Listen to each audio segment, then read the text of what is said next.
Alright, before we actually talk about different antiviruses that you can download and run, let's first talk about the default security measures in Windows and macOS. So in Windows, we already know there is the standard Windows Defender. And that is the Windows antivirus that will prevent malicious programs from executing or accessing your machine.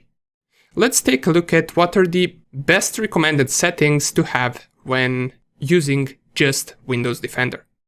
So we already know, or most of us know, that when we want to run Windows Defender, we can click on this icon or this arrow right here, and the Windows Security icon will appear.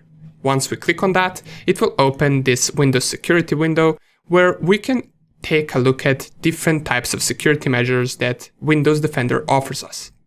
Of course, you can access this through the search bar as well, but this is the easier way for me. To take a look at the Windows Defender settings, we want to navigate to Windows, or pardon me, Virus and Threat Protection. And here we have a couple of different options. You will notice that this is a rather simple menu, so there is not really many things right here to choose from.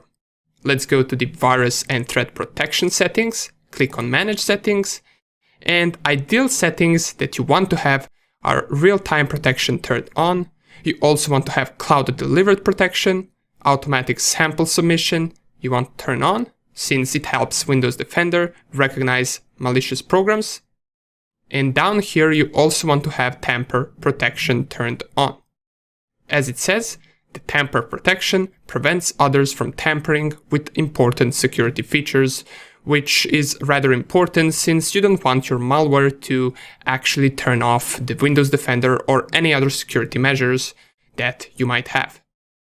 And one of the settings that you also want to have set if you care about security on your machine is you want to have controlled folder access turned on. Now, this will cause some false positives since it will lock most important folders, and if we turn it on, it does require administrator privileges. Once you set it on, you can take a look at the protected folders, which will once again require administrator privileges, and currently these are the protected folders by default.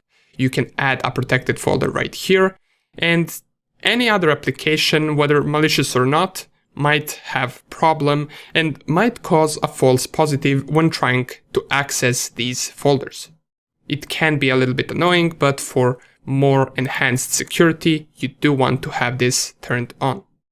Besides that, you also want to have ransomware data recovery. You want to set up OneDrive. In case you get infected with a ransomware, you will have your files and folders in a backup drive where you can access them in case of a ransomware attack. And those are pretty much all the settings that you want to have set in the Windows Defender. You can always regularly check for updates by going to this Protection Updates and checking for updates by clicking on this button. We can see that the last update currently for me was on the 5th of February 2022. Okay, we're not going to wait for this. And one last thing that I want to show you before we move on to the macOS default security is I want to show you a useful security measure that you can set up by going to Control Panel, System and Security, then Security and Maintenance. If we click on this arrow, which will lower our current security settings, we will have User Account Control. And User Account Control, as it says, will notify you when apps try to make changes to the computer. If we click on Change Settings, it will require administrator privileges, and once you provide the administrator password, it will open this window, and there are 4 different options that you can choose from when setting the user account control. The default one will be set right here. Notify me only when apps try to make changes to my computer. Don't notify me when I make changes to Windows settings. If you want furthermore security, you want to put this to Always Notify. This will change it to Always Notify me when apps try to install software or make changes to my computer, and notify me when I make changes to Windows settings. This will once again give you a little bit more prompts when running different applications and installing different softwares, but for more security, you want to have this set to Always Notify me.